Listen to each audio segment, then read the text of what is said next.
Hi, and welcome to Business Unusual. I'm Liz Whitehead, co-mastermind at Diversity Masterminds, and I'm here with Heather Cox. Hi, I'm Heather Cox, the other co-mastermind of Diversity Masterminds. And we're going to talk about business unusual, what happens when business unusual becomes business as usual. And our guest today is Sarah Gershman from Green Room Speakers. Hi, Sarah. Hi, how are you? Awesome. I'm doing good. And we're going to get into it a little bit. But before we do that, tell us about you and Green Room Speakers. So Green Room Speakers is a communication speech coaching business, and I help leaders communicate more effectively using the spoken word. So that's anything from an informal presentation to a formal speech in front of a large audience. And I help them not only with the delivery of what they say, but also really with the message and the story that they're trying to tell. So I work with people in very highly technical industries for whom it's hard to communicate what they do to outside audiences, and I help them clarify their message and connect with their audience. Awesome. That's probably so important. We see that a lot with people who are in the IT world, especially when they start throwing out words and you're like, what do you do? Because they just assume, I mean, I think we're all kind of guilty of that in our own industry, right? Like I was at the gym the other day and this girl had a shirt on and it said equal, and another word, but I won't say on camera underneath it. But it had like the equal sign with a heart around it. So I said to her, I'm like, oh, that's a cool shirt. Is it HRC or DEI? She's like, what? And so I think we all kind of do it, but with the technical world, I think they're more guilty than most of us, right? With like the tech type people, right? Like engineers, those kind of that crew.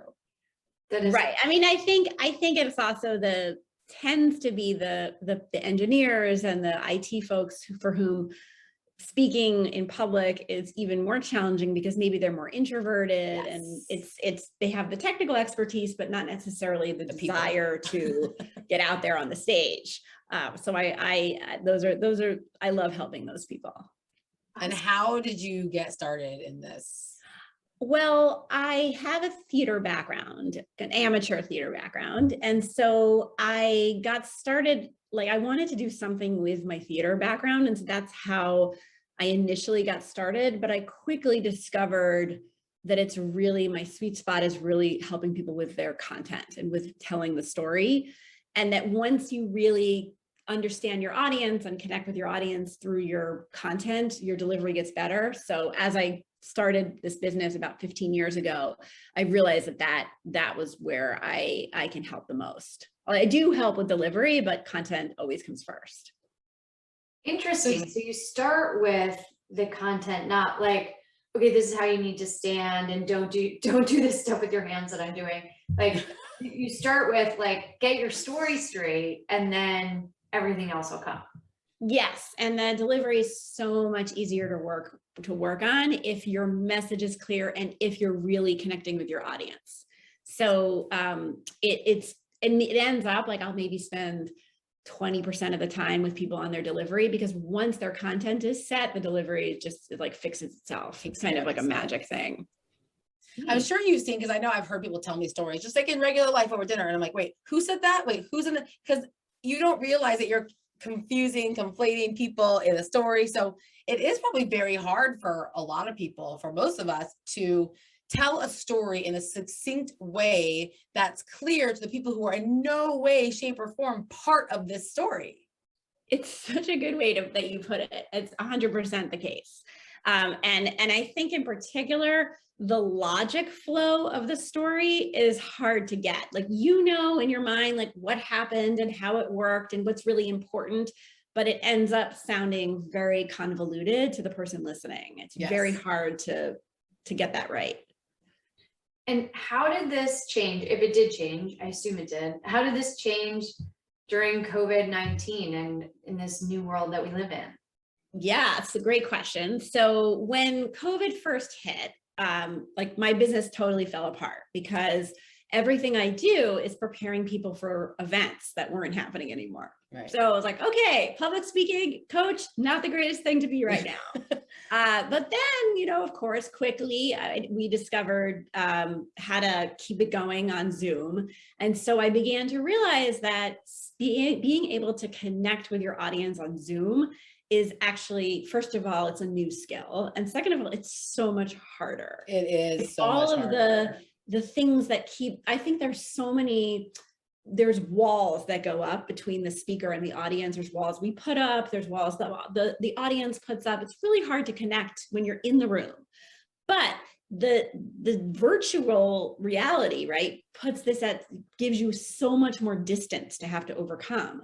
And so what I realized pretty quickly on is that I can help people bridge that gap. I can help people communicate over Zoom in a way that actually like helps them connect and get them closer to their audience rather than farther away. So that I started like pretty early on developing a training that I call How to Elevate Your Virtual Presence. And I've probably given that training, I'm not exaggerating, I've probably given it 1,000 times since COVID. Wow. It's been insane how many times I've given it, to the point where I got a little tired of giving it. But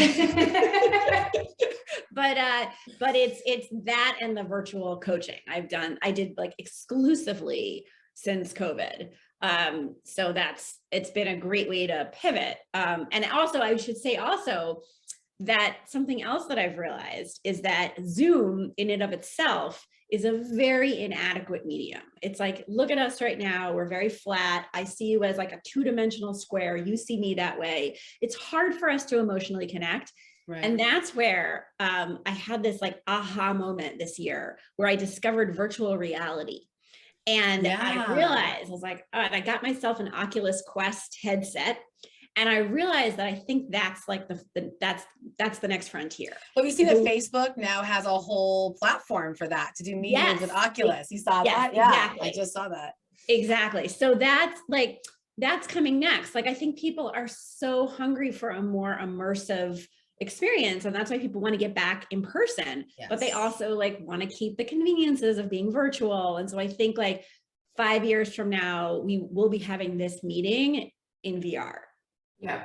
Well, and it's impossible. Like, we could have a 3-person conversation in real life, but it's even this, like, it can be kind of hard with just 3 people. And then if you get like an event, if you're in an event, it's like, there's no way. It has to be 1-to-1 and 1-to-1. And like, there's not a way to get people together. And I think that's a real limitation too. So does virtual reality solve that? I don't even have it. So it kind of does, because what it makes you feel like is that you're in, we would have these glasses on and we would feel like we were like sharing the same space. Yeah. We were around a conference table. I'm looking at you, you're looking at me. I mean, granted, we'd be looking at avatars, but they're not quite there yet. But that is, yes, it solves that problem. I do think also on Zoom, there's ways for people to have meetings like this that are better than the way people usually do it, but it's always going to be somewhat limited. Okay, so what would your avatar be? What would it look like? Because I for sure just started thinking about what mine would look like when you said I want to know what yours would look like. No, I don't know. So you obviously have an answer. So I want to hear, Heather. Oh, for sure, it's a superhero. I'm for sure in some kind of superhero. Awesome. Like, I have a crown on, absolutely crown. It's for sure sparkly. Like, it's like, I probably have like some kind of whip or some kind of tool in my hand. Like, I'm definitely going to be like the badass boss lady avatar. I love it. That's a bunch of different superheroes. You mean I will never fit in one box. Like, you know that. Okay. You have to meld them all together. Okay, great. Amazing. Yeah, I have like the lasso, right? I said lasso. Okay, fine, right? Totally. And cool bracelets, I got a little Wonder Woman action, but you know, and I got the muscles of like Hulk or one of the male characters. Wow, so they never give the women the right muscles. For sure. The whole package, 100%. Okay, great. That sounds complicated, but compelling. Right.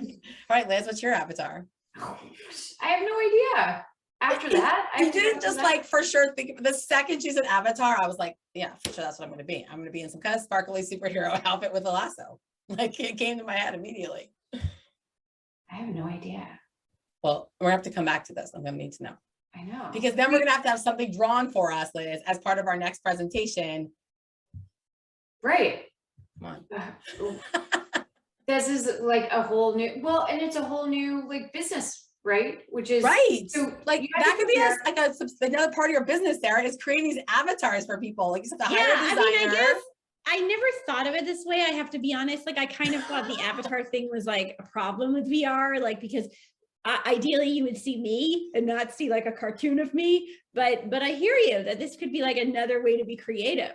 Yeah, Yeah. I do Well, think it's like a whole business opportunity out there for this.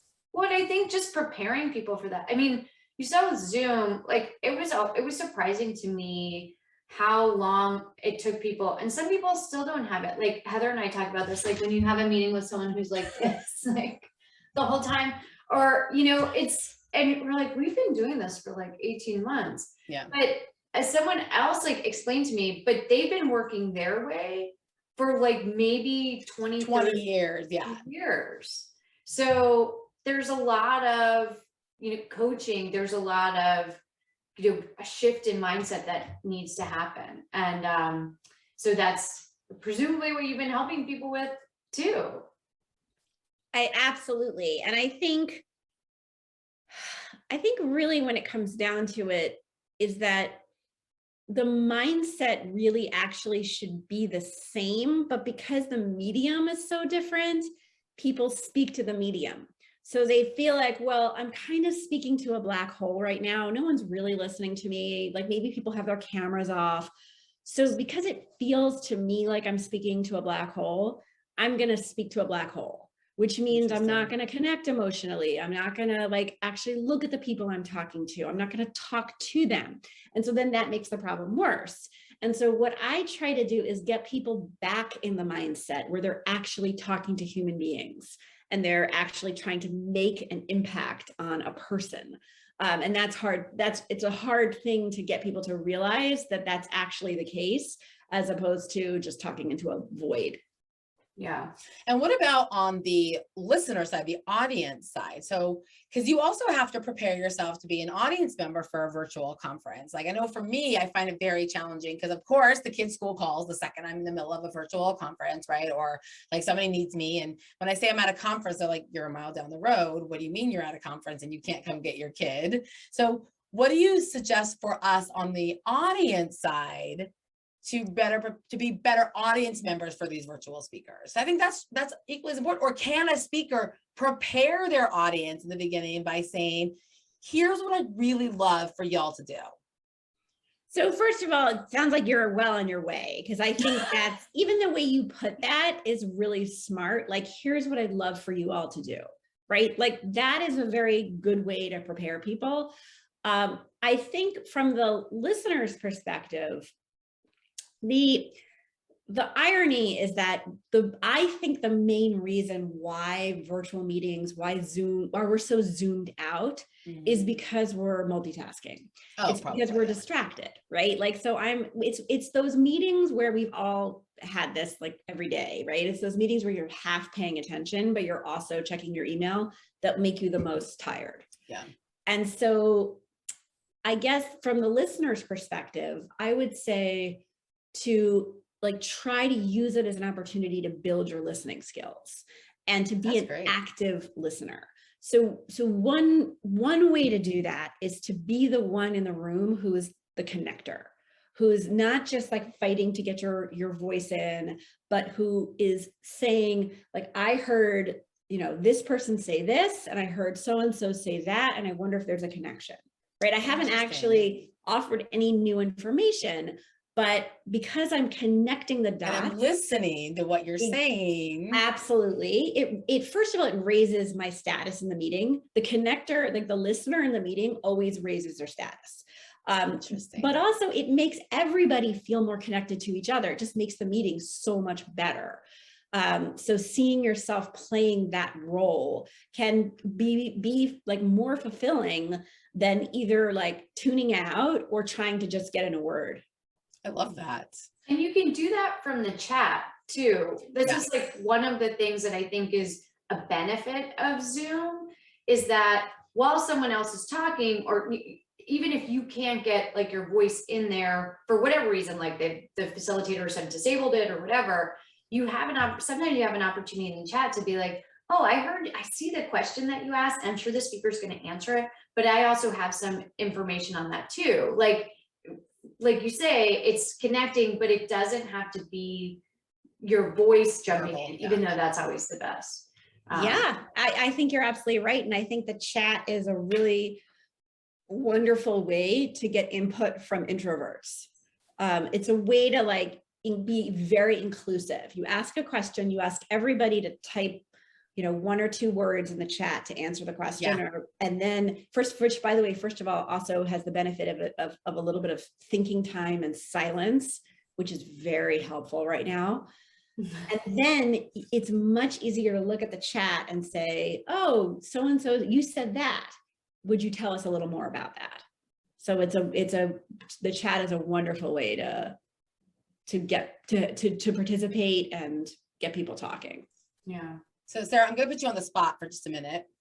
This is what we do in life and in business, right? So there are other people who do what you do, right? So what do you think differentiates you from anyone else who says they do what you do?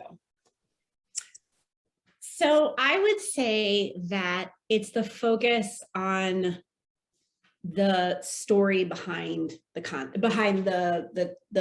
talking, right? Like, so it's that I go directly to what people are working on in their daily job, right? And it's nothing is taught in a vacuum. I'm not just teaching public speaking, right? It's all, okay, you have to give this board presentation. Yeah. I very quickly dive into their stuff and figure out how to bring out that message in a way that resonates with the audience.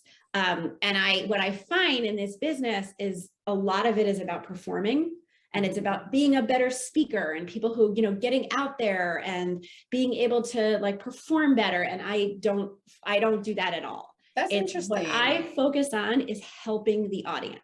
I don't care if you're a really amazing speaker. I don't care if, I work with people who think they're terrible and have intense speaking anxiety and like want to hide under a rock. And I work with people who love it and just all they want to do is get out on stage. I don't care. What I care about is the impact you make on your audience. And I help people make that impact on their audience. That's beautiful. That's great. That's a great differentiator. Yeah.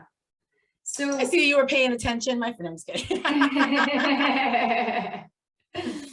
So people want to make an impact on their audience. How do they get in touch with you? So you can send me an email at sarah@greenroomspeakers.com. You can find me on LinkedIn, either Sarah Gershman or Green Room Speakers. And I'd be delighted to talk with you and see how I can help. Great. And when we get this virtual reality thing going, we're going to call you so we can figure out. That would be so amazing. Yes. And I want to know what your avatar is going to be, Sarah. I need to hear from you what your avatar is going to look like. So I don't know, because I just want it to look like me. I don't want it to look like, I don't know. I want to be your alter ego. That's the thing that actually I think is slowing this whole thing down, is the avatar thing. People like me. No. You're I heard you, Sarah. I heard you. I love the superhero thing.